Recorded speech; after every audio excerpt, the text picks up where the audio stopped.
সবচেয়ে বড় সমস্যা হয়ে গেছে মাদকের।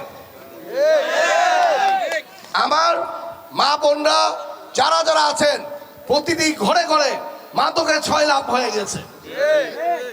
মাদকের জন্য আজকে এই এলাকাকে সন্ত্রাসের এলাকা গণ্য হয়ে যাচ্ছে।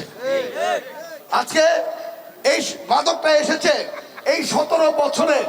এই মাদকটা বাংলাদেশের ঢাকা শহরে সবচেয়ে বড় কেন্দ্রবিন্দু হয়ে যাচ্ছে আমাদের এই জোনটাকে। আশা করি আমরা সকলে মিলে, ইভেন আমাদের বিএনপি পরিবার মিলে এইখান থেকে ইনশাল্লাহ আমরা মাদককে দূর করে ছাড়বো। কারণ মাদককে দূর না করলে এই এলাকাতে সন্ত্রাসী দূর হবে না। সন্ত্রাসী হচ্ছে এই মাদকের জন্য। আজকে জানেন আমাদের দেশ নেত্রী বেগম খালেদা জিয়া আমাদের ছেড়ে চলে গেছেন। আমরা বলবো যে আসলে উনি আমাদের কখনো ছেড়ে চলতে পারে না। কারণ উনি ছিল দেশের গণতন্ত্রের মাথা, উনি ছিল মানুষের অধিকার রক্ষা করার মাথা।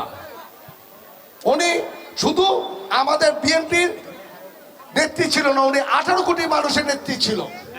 উনি 18 কোটি মানুষের অন্তরে আছে, ইভেন সারা জীবন ইনশাল্লাহ থাকবে। ওনার সুযোগ্য সন্তান তারেক রহমান সাহেব এই দেশে আসছে, যেই গণতন্ত্রের জন্য আমরা সকলে মিলে যুদ্ধ করেছি। আমার হাজার হাজার ভাই বোন প্রাণ দিয়েছে, জান দিয়েছে।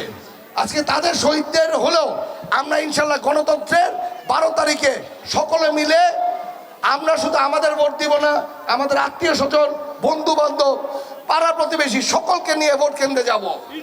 কারণ এই গণতন্ত্রের মাধ্যমে এই দেশকে আবার সামনে আগানো যাবে। এই গণতন্ত্রের মাধ্যমে রূপগঞ্জে স্বপ্নের রূপগঞ্জ বানানো যাবে।